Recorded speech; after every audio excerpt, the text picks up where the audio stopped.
Es šobrīd atrodos pie Rīgas-Tallinas šosejas, bet, protams, kā mana uzmanība un arī jūsu, es ceru, vairāk ir vērsta uz to tiltu, kas ir aiz šosejas, un tas nav šosejas tilts, tas ir dzelzceļa tilts pāri mazajai Lilas upītei.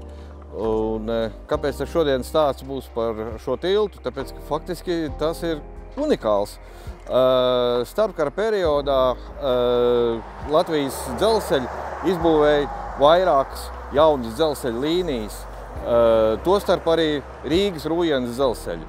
Un šis tilts ir liecinieks tieši šim procesam, jo faktiski ir ļoti nozīmīgs pirmkārt jau šajā līnijai, otrām kārtām ir saglabājies no tiem laikiem. Tātad tiltam ir šobrīd aptuveni 90 gadi, un otra tāda tipveida tilts, tieši tāda tipveida, kas ir izstrādāta starpkara periodā, mums vairs nav.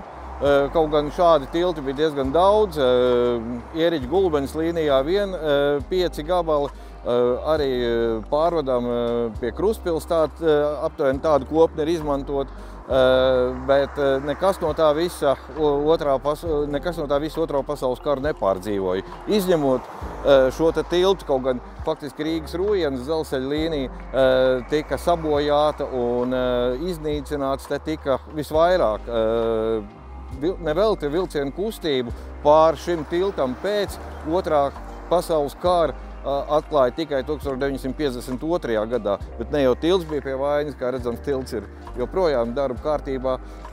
Šeit regulāri kursē Rīgas Skultas virziena elektrovilcieni. Sabojāts bija gandrīz viss pārējais, ieskaitot vairumu staciju ēkas.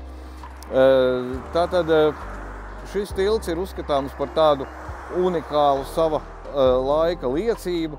Varbūt pat ar laiku var domāt par tā iekļaušanu kultūras pieminekļu sarakstā, līdzīgi kā tas ir realizēts ar Mazās Jūglas upes tiltu bijušajā Rīgas Ērgļu dzelzceļa līnijā.